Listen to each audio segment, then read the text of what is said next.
All right, welcome back to the Coach's Corner. I'm Alex here with Jacqueline out of Central California, as well as Bryce out of Chandler, Arizona. A couple coaches, head coaches, great coaches that we have on the Ignite Fitness platform. If you guys have tuned in, you guys kind of know what we're about. We have coaches all over the country, as well as a couple across the world now. We're starting to expand. And we have meetings like this where we talk about different things like programming, nutrition, and whatnot. So welcome to the show. Thank you guys for tuning in. Appreciate to have you here. Today we're tackling a fundamental yet often misunderstood training concept, and that would be progressive overload. Let's welcome Coach Bryce. Bryce, you give us a little bit about yourself real quick? Yeah, thanks for having me on, Alex. I just got into doing some online remote training with everybody, athletes, busy professionals, general population, everybody. So I used to play baseball for a little bit, still training, and I'm excited to get into it now. Awesome, man. Great to have you here. Thank you for joining us today. Now let's just introduce you briefly to Coach Jacqueline. I'm Jacqueline. I am a personal trainer and group fitness coach. I work with men and women of all ages and have for the last over 3 years now.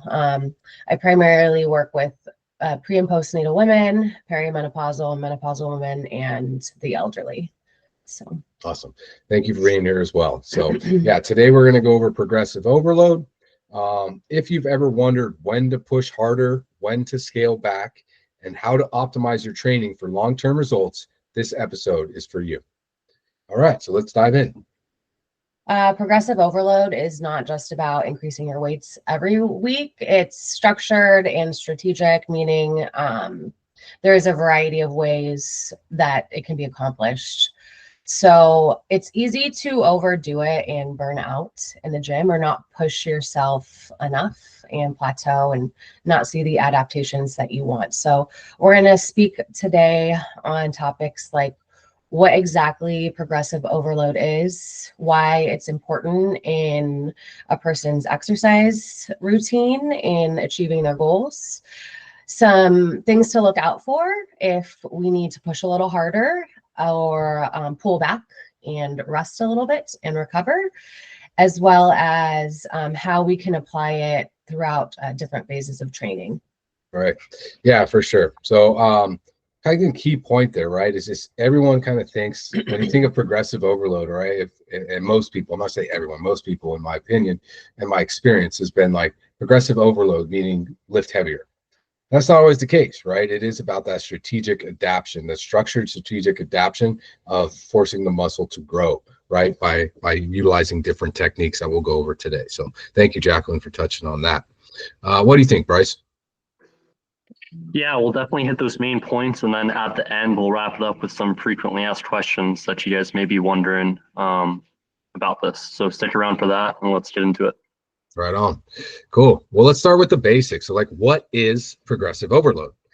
At its core, it's the gradual increase of the stress placed on the body to continually force adaptation, right? So when we talk about muscle adaptation, we're talking about muscle growth or the absence of growth, right? So like when you're talking about, what's that word called that I'm looking for? When a muscle gets stagnant, right? It's petrified, right? There's adaptation. Adaptation is a change in the muscle, right? So it's going to continually force a change in the muscle. So what is that, Jack? So progressive overload can be accomplished through a variety of techniques. Obviously, most people think that lifting heavier week by week and similar movements are, that's definitely one way, right? But other ways to accomplish progressive overload, gain strength, or hypertrophy would be adding to the volume of your training. This can be adding reps, adding sets. You can play with your rest time. So say you're doing 90 seconds, cut it down to a minute, 45 seconds, or try circuits as well. You can increase your time under tension. That means just slowing down the actual movements and add training volume over time, basically. So, Bryce, do you want to talk about who progressive overload is meant for? Yeah, so it's not just for bodybuilders or powerlifters. It's not just for strength athletes. You can apply progressive overload to all forms of training, whether that's speed, power, hypertrophy, whatever it is. If you're into running, functional fitness, or endurance sports, structured progression and progressive overload is the key to making adaptations. Right. I think it's such a functional way to reassess as well, right? I mean, everyone's going to go off like, okay, so I start off and I'm doing 3 sets of 10 reps and I'm doing the bench press and I'm going to do 135 pounds. I'm just going to talk for your standard, right? So how do they reassess that they are getting better, right? That they're able to lift more, that they're getting stronger, right? Oh, well, next like a month later, they go for 3 sets of 10 reps and they do 155 pounds and it feels good, right? So like now you've showed like, okay, I've increased my bench press by 20 pounds. Awesome, right? But how do we achieve that, right? That's through progressive overload. That in itself is progressive overload, right? I think most people think that's their gauge that they use to like, okay, this is how good I'm doing in the gym because I'm able to lift more. And that's not always the case because there's muscular endurance, stamina, there's muscular strength, there's power, right? So there's so many different ways that you can adapt, create an adaptation in your muscle as well. What do you think? Well, I love tracking for my clients, obviously using an app, right? So Yeah.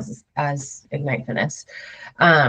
But just seeing over time, like looking back 6 months and you're doing the same movement pattern and maybe you've attempted it in different ways to like bench press, incline bench press, just hitting chest or like cables versus dumbbells and so on and so forth. And just going back months later and revisiting a movement and seeing how much you've actually grown in your strength too. So I think tracking is just very important and just following a set plan. So Right. I'm kind of off topic, but No, that makes sense. It's okay if we go off topic. It's like, because it's like if I go and just do 3 sets of 10 reps, 135 every single time, how am I going to know that I'm advancing? Am I getting any stronger? Your muscle will adapt, right? And we want to create a new adaptation. And how do we do that? We do that by changing the volume, changing the tempo, all the things that we're talking about today. the order, The order, right? Yeah. So here we're going to kind of move on. We're going to talk about like, these are the signs like to push harder, right? We need to push harder. We've plateaued. We've like, okay, dude, I'm hitting 10 reps of 135 easy. All right. So like when do I apply progressive overload? There are a few key signs that it's time to push forward. Like what would those be, Jacqueline, to you? if it feels too easy, I always ask my clients at the end of every set to, tell me their RPE on a scale of 1 to 10, and I want them to have at least 2 or less reps, like quality reps left. So really like thinking like, how many more could I actually do? Could I do 4 or 5 more? You're probably not pushing hard enough, right? If your numbers haven't budged, you're not increasing in 2 weeks.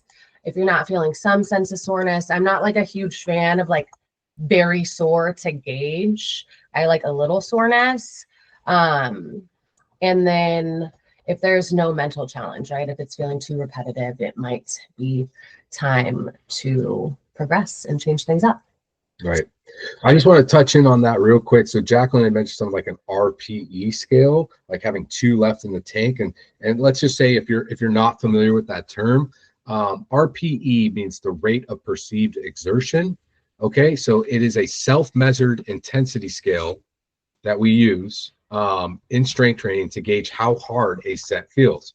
So it ranges from 1 to 10. Let's kind of break it down for you. An RPE 4 or 5 would be a warm-up weight. An RPE 6 would be like a moderate weight that you could easily do 4 more reps. RPE 7 would be like, hey, maybe I can do about 3 more reps of this till I'm tanked. RPE 8 is like 2 left in the tank. RPE 9 is very tough, like you are struggling to get those last couple reps up, maybe only have 1 left. RPE 10 being the max effort, no more reps possible. So playing with that, the RPE level, as well as a part of progressive overload, right? For those of you that kind of don't understand about it, right? So what do you think, Bryce? Yeah, I agree. RPE can definitely be a useful subjective measure to use for that. I agree with all of Jacqueline's points too for the indicators on when to apply progressive overload. I think if you're looking at implementing them into your workouts, there's only so many variables you can change to overload something, right? So the first one, you would increase the weight. So you can add 2.5% to 5% more load per week of an exercise. You can increase the reps. So if your strength is stagnant or you're stuck at like that 3 sets of 10 at 135, like you were saying before, try adding in another rep or two per set before increasing that weight. You can also increase the training density, so reduce the rest time between sets to boost the work capacity. And you can change up the tempo. So if you slow down or add a longer eccentric, it increases the time under tension, and that's another variable that can, to progressive overload.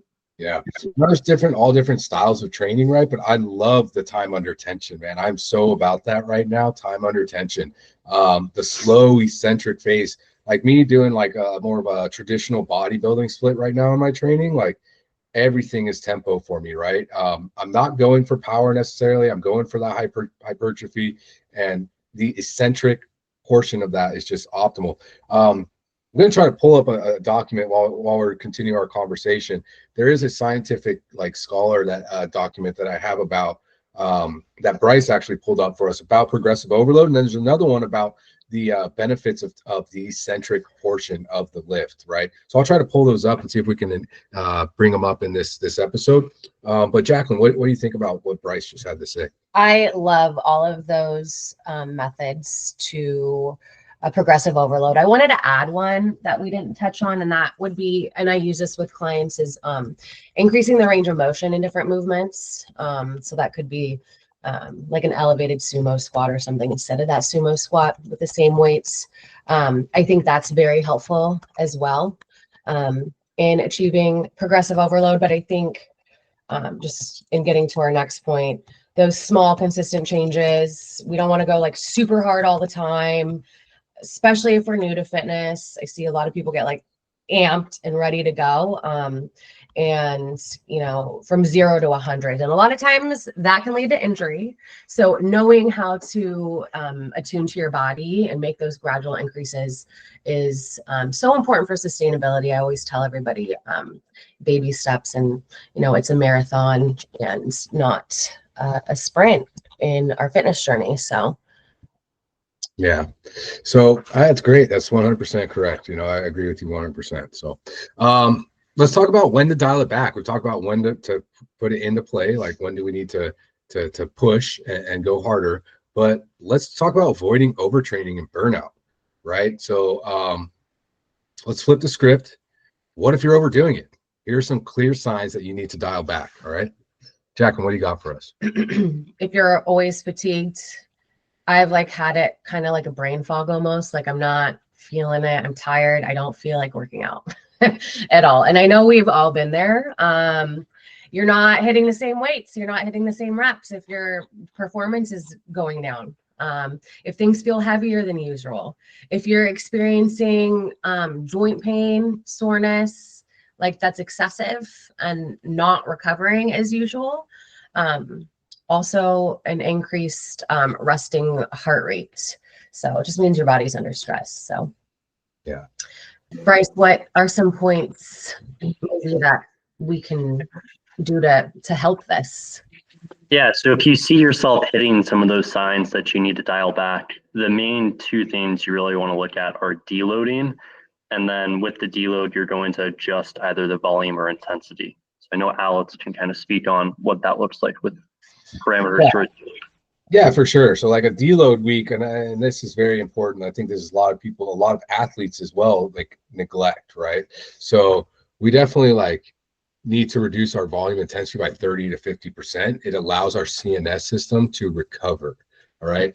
Other strategies would be lowering the weight, increasing reps. You still get volume without overloading the joints, right? So if I'm doing that, again, that reference of 3 sets, 10 reps at 135, maybe I lower the weight and I increase the reps. So I'm going to do 3 sets of 115 at 15 reps rather than 10 reps, right? So you're still getting the same kind of volume. I'm still, if we look at the amount of weight that's been moved, relatively the same without overloading my joints. I can increase rest days. I scale from 5 to 4, down to 4 training days temporarily.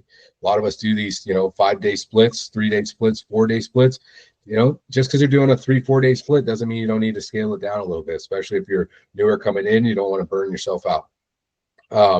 Prioritize mobility and recovery. Huge, something I wish I'd done as a younger athlete, but something I definitely do now as a male in my athlete in my, getting close to 40s here. Is that mobility and recovery, foam rolling, stretching, deep optimization. I've done the yoga, I've done Pilates, a bunch of other cool stuff that I've now kind of opened myself up to. So yeah, there's a ton of stuff that we can do to deload, to reduce stress. And this is stuff that we can make active too, like throughout our lifestyle. Talk about the foam rolling, the stretching. That doesn't have to be during a deload week. That's something that we can do all the time, right? So what do you think, Jack? I mean, I program stretching into every client's workout. It's part of my time that I spend with them because most people don't do it on their own. Yeah. And I don't do it either as a trainer. I need like a trainer to tell me, but I don't have one right now. I should. But anyway, yeah, basically we need to know when to push back, when to push, and then when to pull back. Otherwise, we will not see the progress we want. We are at risk of injury, and those setbacks are kind of bigger than everything. So, right. Yeah, so I agree with you 100%. There was that article that I had talked to you guys about earlier, wanted to mention about bringing up, and thank you, Bryce, for doing that. I kind of looked in here and stuff. I just want to talk to you about like the scientific studies for those of you that are a little more scientific thinking, forward thinking. So there are different studies you guys can look up out there about progression and volume, right? A progression of volume load, as well as the muscular adaptation it creates during this resistance exercise. It's by Peterson, right? It's 2011, published in 2011. But it has some interesting key findings in here. Talking about like volume load and muscle hypertrophy, the correlation. They did a study on 83 participants, 43 were males, 40 were females, and they did over a 12-week unilateral arm resistance exercise. And I mean, not to dive in too deep, go crazy on it. I mean, basically the key synopsis is that it increased their one repetition max by increasing volume, right? The volume load. Basically, it highlights the importance of like considering the sex specific responses when designing and adjusting training. So there is an individual response that you'll get differently from males or females. So it's important there. It's really interesting. But let's talk about the implications it gave of progressive overload. Individualized training approaches recognize that males and females may respond differently to the same training volume. Tailoring programs to an individual needs can optimize hypertrophy and strength outcomes. So monitoring volume load, right? Keeping track of the total volume load can be a useful tool in assessing training progress and making necessary adjustments to ensure continuous adaptation. Means we need to track what we are doing. We need to use an app, something like that, to track what we're doing so that we can create the necessary adjustments to get that adaptation of the muscle. Baseline assessments was understanding an individual's initial strength levels can help predict their potential for hypertrophy, and guidelines in the progression rate of their training regimen. So a lot of cool stuff in that article. The other article I was referencing to as far as eccentric portion of the lift, I mean, there's a bunch of them out there. The impact in strength training, right? So you have time under tension is manipulating the movement tempo, especially by slowing down the eccentric phase, increases the time under tension, which can enhance muscle hypertrophy. That was published by, it's in PubMed Central, right? This was a sports medicine article that was written, right? So there's a bunch of articles out there you guys can check out. The National Library of Medicine, they have a lot of stuff like PubMed Central. They have a lot of stuff on this, the influence of movement tempo during resistance training. So check that out, guys. Definitely a great website to check out. Anyways, let's dive into this one. So let's talk about smart training cycles, right? So accumulation, intensification, peak strength, deload, and rebuild. A lot of times we call these foundation, we call them hypertrophy, we call them different phases during our cycles, right? So let's jump back to our topic here. Get off the scientific stuff. I like to nerd out sometimes. So accumulation, right? That would be like basically your foundational phase. That's usually weeks 1 through 4, where you do higher reps, moderate weight, and you focus on volume. We're building that foundation during this time. Intensification, right? We are basically going to increase the load, lower the reps, and we're focusing on build strength. Anywhere between 6, and there's a study out there that shows anywhere between 6 to 50 reps could be hypertrophy. I always am under the impression like 12 to 15 reps, you're getting into the range of muscular endurance, but that's up for debate. But anyways, intensification, that would be weeks 5 through 8. You're going to increase your load. You're going to lower your reps a bit, and you're going to focus on building that strength. Let's talk about tempo at that time too. That would be a great time to practice your tempo. Get more on the eccentric portion of the lift. Peak strength, that would be weeks 9 through 12. That's where you get low reps, high intensity, near max lifts. We're working on power, peak strength, right? I like to call that power phase. That's where if I started off in my higher rep range of like 12 to 15, I increased the load in week 5 to 8, right? I lowered the reps down to maybe 8 to 10. In this range, I'm going to be looking at anywhere from 2 to 4 reps, probably in the lower rep range, maybe 6, capping it out. I'm looking for high intensity. I'm looking for that power. I'm going near max on all my lifts, right?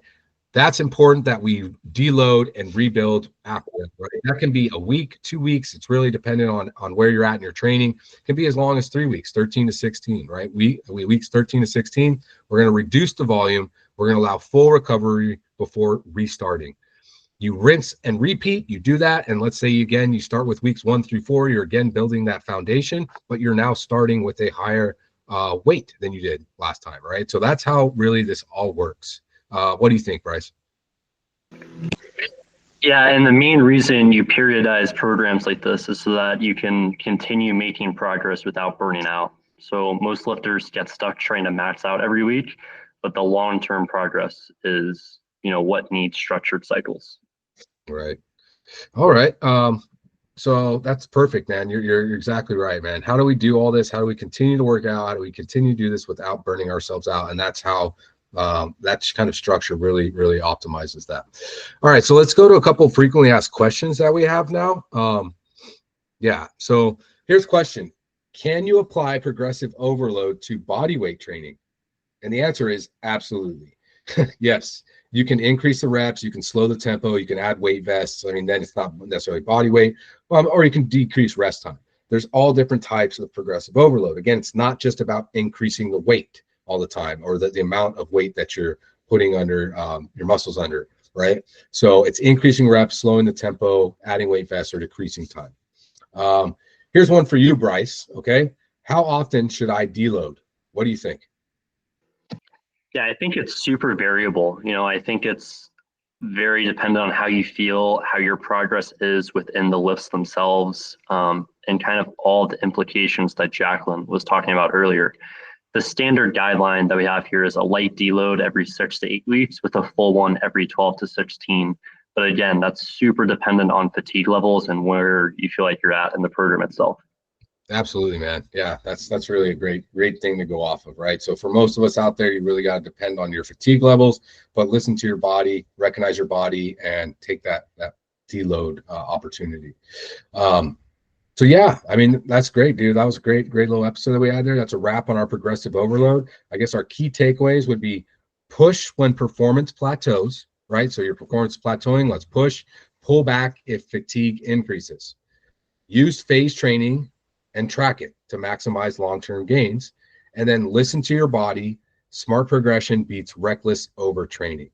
All right. So if you guys enjoyed this episode, subscribe and share it with your training partners. Make sure you guys tune in. We're doing these on Wednesdays and Fridays right now. We're usually talking about different nutrition, different programming, things like that. Again, Coach's Corner. Appreciate you guys being here from coaches all around the U.S. as well as the world. What are we doing next? What's our next episode on, Bryce? What do we got going? Yeah, next Wednesday we'll be looking at supplements. So we'll go over some of the common ones, I think, and then we'll go over if they matter, what they're useful for, some of the risks behind them, and get into supplements on Wednesday. Yeah, that'll be an interesting one, man. What a multi-million, $100 million, billion-dollar industry, right? Of the supplement game. What bullshit, what works, what doesn't, you know what I mean? So super cool. Thank you guys for being here. Jacqueline, thank you very much for being here. Thank you. Yeah, Glad to be here. It was great insight. You did a great job. So appreciate you. And then Bryce, thank you so much for being here all the way from Arizona, tuning in with us and taking your time to help out people all over the world, So yeah, thank you, Alex. Glad to be on another one. All right. We'll catch you next time, guys. Thanks. This is Alex, Jacqueline, and Bryce signing off.